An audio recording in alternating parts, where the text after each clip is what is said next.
அரசுக்கு தெரிய வேண்டும் கேட்டுக்கொள்கிறேன். அரசுல ஏற்கனவே எடப்பாடி ஏற்கனவே இந்த கொரோனா காலத்துல எங்களுக்கு நிறைய உதவிகள் பண்ணியிருக்காரு.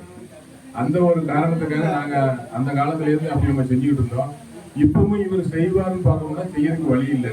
அதனால ஆர்ப்பாட்டம்ங்கிறது மிகப்பெரிய அளவில் சிறப்பா நடத்துவதற்கு எல்லாரும் தயார் தானா? கண்டிப்பா கை தட்டுகள் எல்லாருமே ஆர்ப்பாட்டத்தை சிறப்பா நடத்தலாம்.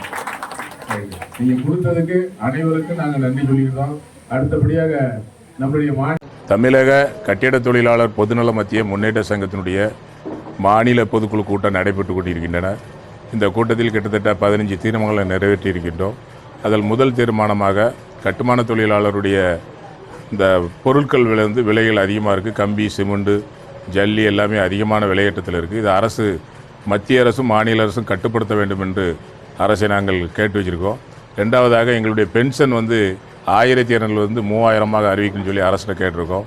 அது மாதிரி தொழிலாளர்களுக்கு சிறப்பு நிதி இப்போ எல்லாருமே கொடுத்துக்கிட்டு இருக்கார் தமிழ்நாடு முதலமைச்சர். இந்த கட்டுமான தொழிலாளருக்கும் கோடைக்கால சிறப்பு நிதி வழங்கணும்னு சொல்லி நாங்கள் கேட்டிருக்கோம். மேலும் எங்களுடைய தொழிலாளருடைய இறப்பு வெறும் 50,000 கொடுக்காங்க ஒரு இயற்கை மரணத்துக்கு, அது 2 லட்சம் வேணும்னு சொல்லி கேட்டிருக்கோம். அது மாதிரி இருசக்கர வாகனங்கள் இலவசமாக வழங்கணும்னு சொல்லியிருக்கோம். ஏற்கனவே கடந்த முறை எங்களுடைய தொழிலாளர் பொறுத்தளவில் எங்களுடைய தொழிலாளர்கள் அடுத்த 8ஆம் தேதி பொதுக்குழுவில் யாருக்கு ஆதரவு என்று நாங்கள் சொல்லியிருந்தோம். அதுக்குமே நாங்கள் நம்மளுடைய அதிமுகனுடைய அதுக்கு ஆதரவு தெரிவிப்போம் என்று சொல்லி நாங்கள் அந்த கூட்டத்தில் முடிவு பண்ணியிருக்கோம்.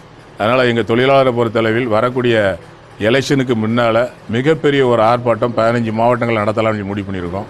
அதுக்கு முன்னால் எங்களுக்கு அறிவிச்சிட்டாங்க, நலத்திட்டங்களை அறிவிச்சிட்டாங்கன்னா பிரச்சனை இல்லை. ஏன்னா ஆர்ப்பாட்டம் செய்வோம்னு சொல்லி இந்த கூட்டத்தின் வாயிலாக நாங்கள் கேட்டுக்கொள்கிறோம். நெல்லை எஸ். மகாலிங்கம், மாநில தலைவர், தமிழக கட்டட தொழிலாளர் பொதுநல மத்திய முன்னேற்ற சங்கம்.